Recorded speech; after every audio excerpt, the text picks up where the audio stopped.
Hi hello welcome to N9 media. నేను మీ journalist విప్లవశ్రీ. మన విద్యా బోధనలో ఎట్లాంటి సబ్జెక్ట్స్ని మనం చెప్తున్నాం? పిల్లలకి విద్యను అందించడంలో మనము శాస్త్రీయమైనటువంటి విద్యను అందిస్తున్నామా, లేకపోతే ఇప్పటికీ కూడా ఇంత అప్డేటెడ్ సొసైటీలో, ఇంత మోడ్రన్ వరల్డ్లో కూడా మనం మన విద్యార్థులకు చెత్తను నింపుతున్నామా వాళ్ళ బుర్రలో అనేటటువంటి ప్రశ్నలు తలెత్తడానికి రోజు ఇట్లాంటి వార్తలు అనేవి మన ముందుకు వస్తున్నాయి. ఈ మధ్యకాలంలో నేను మల్టిపుల్ టైమ్స్ చేసినటువంటి వీడియోస్ మీరు ఒకసారి చూసినట్టయితే మూఢనమ్మకాలు, అంధభక్తి, మతం అనేటటువంటి ఒక ఉచ్చులో ప్రజలు దిగి కొట్టుకు చావడం, కులాన్ని పట్టుకొని దూషించడము, కులాన్ని పట్టుకొని హత్యలు చేయడం, ఇట్లాంటి అంశాల మీద నేను చాలా వరకు మాట్లాడుతూ ఉన్నా. మూఢనమ్మకాల వల్ల ప్రాణాలు తీయడం, లేకపోతే ఒక వ్యక్తి యొక్క హననానికి పాల్పడటం, వ్యక్తిత్వ హననాలకు పాల్పడటం, మూఢనమ్మకాల పేరుతోటి, క్షుద్ర పూజల పేరుతోటి డబ్బుల్ని దండుకోవడం తదితర అంశాల మీద నేను ఈ మధ్య వీడియోస్ చేస్తూనే ఉన్నా. ఈ మధ్య నేను వీడియోస్ చేస్తూ ఉన్న క్రమంలో చాలా మంది నన్ను విమర్శిస్తున్నారు కూడా. కేవలం నీకు ఇవే కనిపిస్తాయా అని. మార్పు ఎక్కడ కావాలో నాకు అవే కనిపిస్తాయి, బరాబర్ అవే కనిపిస్తాయి. ఈరోజు మీరు మీ అందరికీ కూడా ఈరోజు మతము, దేవుడు, భక్తి, మూఢనమ్మకాలు, క్షుద్ర పూజలు ఇవన్నీ కూడా టైంపాస్ వ్యవహారాలు కావచ్చు, లేకపోతే మీ మనోభావాలకి సంబంధించినటువంటి ఒక సీరియస్ అంశాలు కావచ్చు. అది మీ జీవన విధానంలో, మీ రోజువారీ జీవితంలో ఎట్లా ప్రభావం చూపిస్తాయి, లేకపోతే వాటికి మీ జీవితంలో ఎంతటి ఆవశ్యకత ఉంది అన్నది మీ వరకు, అది మీ వ్యక్తిగతం. కానీ ఒక వ్యవస్థ మొత్తాన్ని ఇట్లాంటి క్షుద్ర పూజలు, ఇట్లాంటి మూఢనమ్మకాలు ఎట్లా ప్రభావితం చేస్తున్నాయి అనే విషయం మీద మనం దృష్టి పెట్టకపోతే ఖచ్చితంగా మన భారతదేశం ముందుకు వెళ్ళడం తర్వాత విషయం. కానీ అంతకంతకు ఇంకా 200 ఏళ్ల క్రితంకి వెళ్తున్నాం, ఇంకా వెనక్కు నడిచేటటువంటి ప్రయత్నాలు జరుగుతున్నాయి అనేటట్టుగా మనం అర్థం చేసుకోవాల్సి ఉంటుంది. ఆల్రెడీ మీరు బాగా గమనించినట్టయితే గత 10 ఏళ్ల కాలంలో మన భారతదేశంలో ఉన్నటువంటి సిలబస్ ఏదైతే ఉందో, అంటే అకాడమిక్ సిలబస్ కూడా మార్పు చేస్తున్నారు. చరిత్రను కూడా వక్రీకరించేటటువంటి ప్రయత్నాలు జరుగుతున్నాయి. ఆల్రెడీ మెయిన్ స్ట్రీమ్ పాలిటిక్స్లో ఉంటూ చాలామంది పొలిటికల్ లీడర్స్ ప్రజల్ని తప్పుదో పట్టేలాగా, శాస్త్రీయమైనటువంటి ఆలోచన విధానాన్ని కాకుండా అంధభక్తిలోకి కూరుకుపోయే విధంగా ప్రజల్ని తప్పుదో పట్టిస్తూనే ఉన్నారు. ప్రజల్ని మతం అనే ముసుగులో మభ్య పెడుతూనే ఉన్నారు. ప్రజల మధ్య చిచ్చు పెడతానే ఉన్నారు. ఇది చాలదన్నట్టుగా పిల్లలు ఈరోజు ఉపాధ్యాయుల చేతిలో మంచిగా అందమైనటువంటి ఒక మంచి రూపాన్ని దాల్చుకుని సమాజంలో భావి భారత పౌరులుగా మసలాల్సినటువంటి పిల్లలు ఈరోజు విద్యాలయాల్లో, పాఠశాలల్లో, కళాశాలల్లో ఏం నేర్చుకుంటున్నారు, వాళ్ళ మనసుల్ని ఎవరు ప్రభావితం చేస్తున్నారు అన్న దాని మీద మనం దృష్టి కేంద్రీకరించినట్టయితే అర్థమవుతుంది. ఈ మధ్య కాలంలో మనం బాగా విన్నటువంటి ఒక ఘటనని చెప్పాలంటే, ఒక హెడ్ మాస్టర్ తను చేయని పొరపాటుకి విద్యార్థి యొక్క కాళ్ళు పట్టుకోవాల్సి వచ్చింది. కేవలం ఆ విద్యార్థి అయ్యప్ప మాలధారణలో ఉన్నాడనే కారణంతో. ఇట్లా మతానికి, మూఢనమ్మకాలకు, భక్తి విశ్వాసాలకు విద్యార్థులు ఎప్పుడు కూడా విక్టిమ్లు అవుతున్నారు. నిజానికి మనమందరం కూడా ఈ సంఘటన మీద ఎంతో పెద్ద ఎత్తున మాట్లాడుకున్నాం. కానీ విషయం ఏంటంటే, ప్రిన్సిపల్కి అంటే ఆ హెడ్ మాస్టర్కి సపోర్ట్ చేస్తూ మేమందరం సంఘీభావంగా నిలబడ్డాం. కానీ ఆ విద్యార్థిది ఏమైనా తప్పు ఉందా అంటే ముమ్మాటికి ఆ విద్యార్థి మీద తప్పు లేదు. ఆ విద్యార్థి పరిసరాల్లో ఉన్నటువంటి భావజాలం యొక్క తప్పు అది. ఆ విద్యార్థి చుట్టూ ఏర్పడ్డటువంటి ఎవరైతే మనుషులు ఉన్నారో వాళ్ళ మదిలోని కుట్రలు, వాళ్ళ మనస్సులోని మూఢనమ్మకాలు, వాళ్ళ మనస్సులో ఉన్నటువంటి బ్రాహ్మణీయ విధ్వంసకరమైనటువంటి భావజాలం అనేది ఆ పిల్లవాడి మీద ప్రభావం చూపించి ఎట్టకేలకు చివరాఖరికి ఒక హెడ్ మాస్టర్ ఆ ఒక చిన్న పిల్లవాడి కాళ్ళు పట్టుకునే పరిస్థితి వచ్చింది. అట్లాంటి ఘటనలు కోకొల్లలుగా జరిగేటటువంటి పరిస్థితులు ఈరోజు మనం చూస్తూ ఉన్నాము.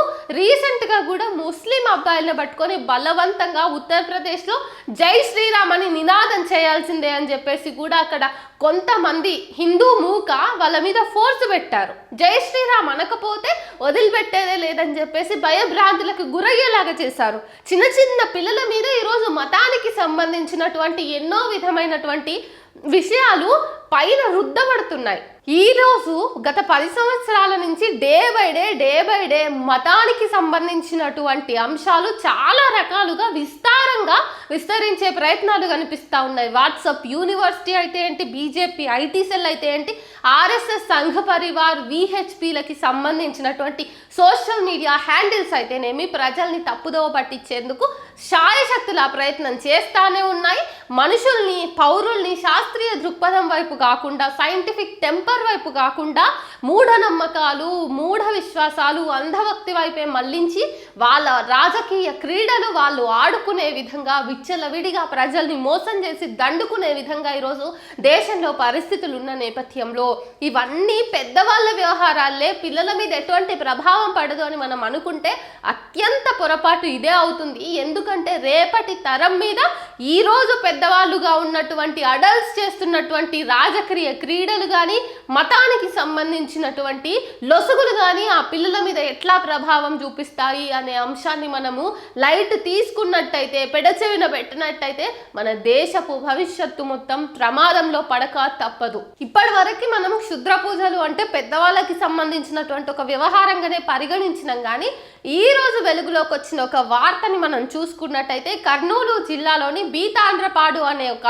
ప్రాంతంలో ఎస్ఆర్ కాలేజ్ అంటే ఎస్ఆర్ ఇన్స్టిట్యూషన్స్లో ఒక ఘటన వెలుగులోకి వచ్చింది. అర్ధరాత్రి పూట ఒక విద్యార్థిని మీద తోటి విద్యార్థినులే క్షుద్ర పూజకి పాల్పడ్డారు. ఆ అమ్మాయి చేతు కోసే ప్రయత్నం చేసారు. ఆ అమ్మాయి చేతి తెగింది, కొంతలో మిస్, నరం కూడా తెగేది. ఆ అమ్మాయి వెంట్రుకల్ని కత్తిరించి ఒక గదిలో ఒక మధ్యలో కొన్ని లెటర్స్, నేను తప్పక చంపేస్తాము అని చెప్పేసి, ఇంకో లెటర్లోనేమో నువ్వెందుకే అంత మంచి మార్క్స్ తెచ్చుకుంటున్నావు ఒసే అని చెప్పేసి సంబోధిస్తూ తోటి విద్యార్థిని మీద అత్యంత పాశవికంగా లెటర్స్ రాసి, ఆ లెటర్స్ మీద అమ్మాయి జుట్టు కట్ చేసినటువంటి ఆ వెంట్రుకలు ఏవైతే ఉన్నాయో అవి పెట్టి, ఆ తర్వాత అమ్మాయి చేయి కట్ చేసి ఇట్లాంటి ఘటన జరిగింది. ఆ అమ్మాయి ఎవరైతే నిద్రలో ఉన్నప్పుడు ఈ తోటి విద్యార్థినులు ఇట్లా అంతా క్షుద్ర పూజల్ని ప్లాన్ చేశారో వాళ్ళు చేస్తున్నటువంటి అలికిడికి ఎవరైతే బాధితురాలు ఉన్నారో ఆ విద్యార్థిని నిద్ర లేచి అరవడంతో అప్రమత్తమైనటువంటి ఎవరైతే మిగతా విద్యార్థినులు అక్కడి నుంచి పారిపోయారు. సో ఆ అమ్మాయి వివరాల్ని నేను దాస్తున్నాను, ఎందుకంటే బాధితుల యొక్క వివరాలు ఇప్పుడు బయట పెట్టడం అంత మంచి విషయం కాదు కాబట్టి. కానీ మన విద్యా సంస్థల్లో ఏం జరుగుతుంది? ఒక అమ్మాయి వాళ్ళకంటే లేటుగా స్కూల్లో జాయిన్ అయ్యి, ఇట్లా కాలేజ్లో జాయిన్ అయ్యి వాళ్ళకంటే బాగా చదువుతుంది బైపీసీ ఇంటర్మీడియట్లో అని చెప్పేసి తోటి విద్యార్థినులు అసూయతోటి ఆ అమ్మాయిని ఎట్లయినా సరే బాగా చదవద్దు, ఆ అమ్మాయి కంటే మాకే ఎక్కువ మార్క్స్ రావాలి, ఆ అమ్మాయికి మాకంటే తక్కువ మార్క్స్ రావాలి, ఏం చేస్తే బాగుంటుంది అన్న సమయంలో వాళ్ళకి క్షుద్ర పూజల్ని ఆశ్రయించాలనే ఆలోచన వచ్చింది. చూడండి, ఇక్కడ ఉంది మన వ్యవస్థ యొక్క తప్పు. ఇట్లాంటి పిల్లలు ఎంత మంచిగా పాఠశాలలకు, కాలేజీలకు సైంటిఫిక్ టెంపర్మెంట్ని బిల్డ్ చేసుకోవాల్సినటువంటి పిల్లలు, చదువునే ఆయుధంగా చేసుకొని దేన్నైనా సాధించాల్సినటువంటి పిల్లలు ఈరోజు తోటి విద్యార్థిని బాగా చదువుతుంటే ఓర్చుకోలేక, అసహనంతో, ఆ తర్వాత ఏం చేస్తే ఈ పిల్ల మనకంటే తక్కువ చదువుతుంది, ఈ పిల్లకి తక్కువ మార్క్స్ వస్తాయని ఆలోచించి క్షుద్ర పూజలని ఆశ్రయించారు. చూడండి, ఇక్కడనే ఈ వ్యవస్థ యొక్క ఫెయిల్యూర్ అనేది స్టార్ట్ అయిపోయింది అని చెప్పొచ్చు. పిల్లల మెదళ్లను మనం ఇప్పుడు ఎట్లా ప్రభావితం చేస్తున్నాం? అరే బాగా చదువుకుంటే బాగా ఎదగవచ్చు, బాగా ఎదిగితే సొంత కాళ్ళ మీద నిలబడి ప్రపంచాన్ని జయించవచ్చు అని చెప్పేసి నేర్పించాలి. మీకు ఎవరు సహాయం చేస్తారు అంటే అన్నింటికంటే కూడా ప్రాక్టికల్గా ఆలోచించే మీ మెదడు, తర్వాత వ్యవస్థలో ఉన్నటువంటి ఎవరైతే మనకి పబ్లిక్ సర్వెంట్స్ ఉన్నారో వాళ్ళు హెల్ప్ చేస్తారు. ఇవి చెప్పాలి. కానీ నీకు ఏదైనా కష్టం వస్తే క్షుద్ర పూజలనో, దేవుడినో, భక్తినో, వ్రతాలు, పూజలు, నోములు, పునస్కారాలు వీటిని ఆశ్రయించాలని చెప్పేసి నేర్పిస్తున్నాం పిల్లలకంటే ఎట్లా? మరి వీటన్నింటికి ఏం కారణాలు అయితాయో తెలుసా? వీటన్నింటికి కారణమయ్యేది ఏదైనా శాటిలైట్ని మనం లాంచ్ చేయాలంటే సైంటిస్టులు కూడా, హై అండ్ ప్రొఫెషనల్ సైంటిస్టులు కూడా ఈరోజు ఏదైనా శాటిలైట్ని స్టార్ట్ చేసే ముందు దేవునికి కొబ్బరికాయ కొట్టడం ఏదైతే ఉందో, ఆ తర్వాత పొలిటీషియన్స్, ఒక ముఖ్యమంత్రి స్థాయిలో ఉన్నటువంటి ఒక వ్యక్తి సచివాలయాన్ని ఓపెన్ చేయాలంటే వాస్తు చూసి, ఆ వాస్తుకు అనుగుణంగానే ఆ బిల్డింగ్లో మార్పులు చేర్పులు చేసి, సచివాలయంలోనే గుడి, మసీదు, చర్చిలను కట్టి, టెంకాయ కొట్టకుండా ఏ పని మొదలు పెట్టుకుంటుంటూ అంతేకాకుండా రాజకీయ నాయకులే మత ప్రచారకులకు అవార్డులు ఇస్తూ, పద్మశ్రీలు ఇస్తూ, బిరుదులు ఇస్తూ, వాళ్ళకి చందాలు ఇస్తూ, కోటాను కోట్లు వాళ్ళ మఠాలు నిర్మించడానికి డబ్బులు ఇస్తూ ఇట్లాంటివన్నీ చేస్తున్నప్పుడు మరి రాజకీయ నాయకులు, సైంటిస్టులు, డాక్టర్లు వీళ్ళందరే మూఢనమ్మకాలతోటి మునిగిపోతున్నప్పుడు విద్యార్థులకు ఇలాంటి ఆలోచనలు కాకుండా ఏమొస్తాయి? అరే నా ఫ్రెండ్ బాగా చదువుతుంది, సో నేను ఆమెను దాటాలి అన్నప్పుడు అట్లాంటి ఒక హెల్దీ పోటీతత్వం ఈ పిల్లలో బిల్డ్ అవ్వాలంటే ఆ పిల్లని నేను దాటుకొని చదువుకోవాలంటే నేను పుస్తకాలనే ఆశ్రయించాలి, ఇంకొక గంట ఎక్స్ట్రా చదవాలి నేను ప్రతిరోజు అని అనుకోవాలి. కానీ క్షుద్ర పూజలు చేస్తే ఆ పిల్ల చదువు పడిపోతుంది అని చెప్పేసి అనడం ఎంతవరకు కరెక్ట్? పైగా డైరెక్ట్గా నేను నిన్ను చంపకుండా వదిలిపెట్టను అని చెప్పేసి ఒక విద్యార్థిని తన తోటి విద్యార్థినికి వార్నింగ్ ఇస్తుంది అంటే మన వ్యవస్థ ఎంత దారుణమైనటువంటి పతనావస్థలోకి చేరుకుంది అన్నది కూడా మనం ఆలోచించాల్సిన అవసరం ఉంది. ఈరోజు ఎన్నో సంఘటనలు వస్తున్నాయి. రోజు న్యూస్ పేపర్ ఓపెన్ చేస్తే చాలు, ఫలానా మంత్రి ఫలానా గుడిని విజిట్ చేసిండు అధికారికంగా, ఫలానా అధికారి ఫలానా పని చేసే ముందు కేంద్ర అంటే ఏదైతే ఆఫీస్ ఉందో ప్రభుత్వ కార్యాలయంలో ఆ పని స్టార్ట్ చేసే ముందు పూజలు చేసిండ్రు. ముఖ్యమంత్రులు, ఎమ్మెల్యేలు, ఎంపీలు, మినిస్టర్లు అందరూ హోమాలు చేస్తారు. హోమం చేయకుండా వాళ్ళు ఏ పని షురూ చేయరు. ఆఖరికి ప్రమాణ స్వీకారం రోజులో కూడా మనము రాజ్యాంగం మీద కాకుండా దేవుడి మీద, ఈశ్వరుడి మీద ప్రమాణం చేస్తాం. అంతేకాదు మళ్ళీ ఒక ప్రమాణ స్వీకారం జరిగిన తర్వాత పదవిలు తీసుకునేటప్పుడు, పదవిలోకి ఎక్కేటప్పుడు, కుర్చీలో కూర్చునేటప్పుడు కూడా హారతులు ఇచ్చి వేద పండితులతోటి వేద పఠనం చేయించి మరీ అక్కడ కూర్చుంటున్నామంటే మరి పాలనా వ్యవస్థని చూసి పిల్లలు ఏం నేర్చుకుంటారు అన్నదానికి ఇట్లాంటి కర్నూలు ఎస్ఆర్ కాలేజీలో జరిగినటువంటి సంఘటనలే మనకి సమాధానాలుగా నిలుస్తున్నాయి. ప్రజలారా, ముఖ్యంగా మీకు నేను మరీ చెప్తున్నది ఏంటంటే మీ పిల్లలని ఎన్నో లక్షలు పెట్టి రోజు కూలీనాలి చేసి కష్టపడి రూపాయి కూడబెట్టి పిల్లల్ని అత్యున్నతమైనటువంటి చదువులు చదవాలని చెప్పేసి ప్రైవేటు విద్యా సంస్థల్లో జాయిన్ చేస్తున్నారు. అదే సమయంలో వాళ్ళ ఆలోచన విధానాన్ని కూడా కొంచెం కాన్సన్ట్రేటెడ్గా మూఢనమ్మకాల వైపు వెళ్లకుండా వాళ్ళ స్వయం శక్తి మీద ఆధారపడేలాగా వాళ్ళకి ఏదైనా కావాలంటే దేవుణ్ణి కోరుకునేటోనో దేవుడు వరం ఇస్తేనో వస్తుంది అని కాకుండా కష్టపడి చదువుకుని కష్టపడి వాళ్ళు ఒక ఫలానా కావాలంటే ఏం చేస్తే అది వస్తుంది అన్నట్టుగా ప్రాక్టికల్గా వాళ్ళు స్వయం కృషితోటి సాధించేలాగా వాళ్ళ దగ్గర మాట్లాడండి. మంచి బంధుత్వాల్ని, మంచి బాండ్ని ఏర్పరచుకోండి. కానీ అంతేగాని మీ పిల్లల్ని మూఢ విశ్వాసాలకి ప్రేరేపించే విధంగా మాత్రం దయచేసి చేయకండి. ఎందుకంటే రేపటి తరాన్ని కూడా మీరు పాడు చేసే ప్రయత్నం చేయకండి. కుటుంబంలో కంటే వ్యవస్థలో, సమాజంలో, రాజకీయ నాయకుల చేతిలో ఎవరైతే ఈరోజు పీపుల్స్ రిప్రజెంటేటివ్స్ ఉన్నారో వాళ్ళందరూ కూడా ఈరోజు మూఢనమ్మకాల్లోకి ప్రజల్ని దించేటటువంటి ఒక పెద్ద ప్రాపగాండాలో ఉన్నప్పుడు మన పిల్లల్ని మనం రక్షించుకోవాలంటే అది మన వల్లనే సాధ్యమవుతుంది.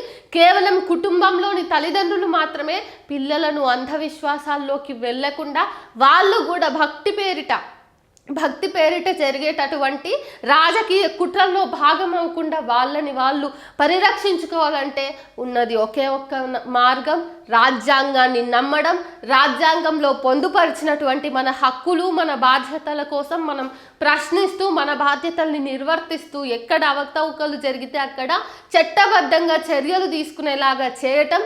ఎవరైతే మిమ్మల్ని తప్పుదారి పట్టిస్తారో దేవుడి పేరు మీద, మతం పేరు మీద, భక్తి పేరు మీద, అంధవిశ్వాసాల పేరు మీద వాళ్ళందరికీ అక్కడనే పూర్తిగా మళ్ళొక్కసారి మిమ్మల్ని ప్రేరేపించినంత విషయంగా అంత స్ట్రాంగ్గా మీరు అక్కడనే వాళ్ళకి సమాధానం చెప్పి మీ పిల్లలని, మీ కుటుంబాలను ఈ రాజకీయ నాయకుల ప్రాపగాండా నుంచి కాపాడుకోవాలని చెప్పేసి నేను మరీ మిమ్మల్ని కోరుకుంటున్నా.